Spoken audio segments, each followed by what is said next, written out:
श्वेते वशे समारूढ़ा श्वेतांबरधरा शुचिः महागौरी शुभं दधान महादेव प्रमोदया। बोलिए जगदम्बा मात की जय। हम और आप सभी इस वीडियो में चर्चा करेंगे महागौरी के रूप की। महागौरी, इनके नाम से ही ये बात पता चलती है कि उनका वर्ण जो है वह बहुत ही श्रेष्ठ वर्ण है और उनका गौर वर्ण है। उनके उस वर्ण की उपमा, मतलब उस रंग की उपमा जिससे दी जाती है शंख, चंद्र और कुंद। चंद्रमा कितना उज्जवल होता है, उनकी प्रभा कैसी उज्जवल होती है, ठीक वैसे ही उनके रंग की शोभा उस चंद्रमा के जैसी उज्जवल है। महागौरी है अष्टवर्षा भवेद गौरी। वो दिखती कैसी हैं? जैसे 8 वर्ष की कन्या दिखती है, वैसी वो हमेशा उसी स्वरूप में सभी भक्तों को दर्शन देती हैं और वो सबका कल्याण करती हैं। इनके सभी आभूषण और वस्त्र सफेद हैं, इसीलिए इन्हें श्वेतांबर धरा कहा गया है। 4 भुजाएं हैं, वह उनका वाहन वृषभ है, इसीलिए वृषारूढ़ा भी इनको कहा जाता है।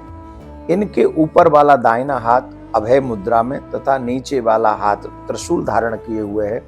ऊपर वाले बाएं हाथ में डमरू धारण किए हुए हैं और नीचे वाले हाथ में वर मुद्रा। एक बात ध्यान से सुन लें सभी सनातनी, देवी हो या देवता, सभी के हाथों में शस्त्र है।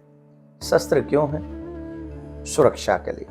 किसकी? अपनी, अपने परिवार की और अपने धर्म की और अपने देश की। इसी के लिए शस्त्र की आवश्यकता होती है। अगर शस्त्र की आवश्यकता नहीं होती तो हमारे देश के सैनिक भी इतने बड़े शस्त्र कैसे रखते? प्रत्येक कंट्री परमाणु बम क्यों बनवाती? खैर, मैं ये जो इशारा कर रहा हूं वो ये है, अपने परिवार की सुरक्षा के लिए कोई ना कोई शस्त्र आप अपने घर में अवश्य रखा करें, जिससे आपके परिवार की सुरक्षा आपकी जिम्मेदारी है। सरकार तो बाद में आएगी, पुलिस बाद में आएगी, आप स्वयं पहले अपने परिवार की रक्षा करें। तो माता रानी भी अपने हाथ में शस्त्र धारण करती हैं।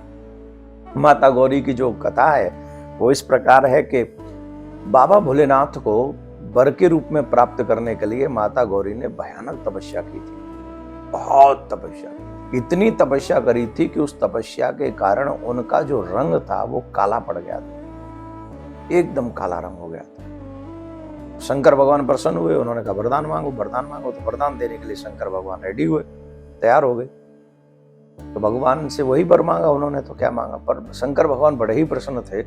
तो उन्होंने गंगा जल से मां भगवती का अभिषेक किया, जिसके कारण, क्योंकि शंकर भगवान भी जानते थे ये रंग काला कैसे पड़ा है, तो शंकर भगवान के गंगा जल से, उस स्नान के माध्यम से मां भगवती का जो रंग है वो कुंद के पुष्प के समान हो गया, एकदम गौर वर्ण, कपूर जैसा उज्जवल हो गया। तो इसीलिए उनका नाम गौरी पड़ा और वह बड़ी ही कल्याणी है। इनकी पूजा जो भक्त करते हैं उनके तमाम कलमश धुल जाते हैं, पूर्व संचित पाप नष्ट हो जाते हैं। महागौरी का पूजन, अर्चन, उपासना, आराधना कल्याणकारी है। इनकी कृपा से अलौकिक सिद्धियां प्राप्त होती हैं। नवरात्रि के 8वें दिन माँ गौरी का पूजा करने से बहुत मनोकामनाएं पूर्ण हो जाती हैं। माँ महागौरी राहु की स्वामिनी मानी जाती हैं।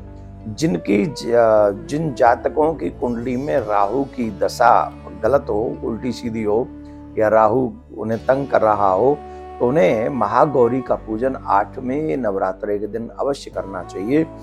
इस पूजन से, महागौरी के पूजन से राहु की जो दशा है वो सुंदर हो जाती है, कुदृष्टि, बुरा प्रभाव नष्ट हो जाता है।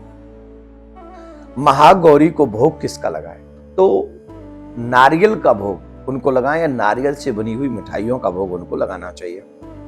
दुर्गाष्टमी के दिन पूजा के समय महागौरी को पीले रंग का फूल भी चढ़ाना चाहिए।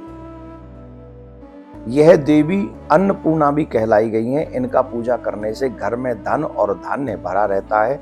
जिन पर इनकी कृपा हो जाती है वह कभी भी दरिद्री नहीं होते हैं। और महागौरी का जो बीज मंत्र है जिसकी हमको उस दिन जाप करना चाहिए, श्री श्रीम क्लीम ह्रीम वरदाई नमः। श्रीम क्लीम ह्रीम वरदाय नमः। इस बीज मंत्र का जाप हम लोग करें, पीले पुष्प चढ़ाएं, माँ गौरी की आराधना करें। अपने बल और अपने बुद्धि के विकास के लिए भी हम ये कार्य कर सकते हैं। तो जिन जिन लोगों को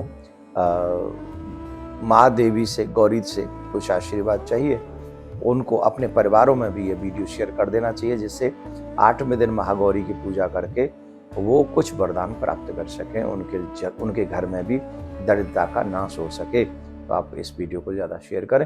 राधे राधे।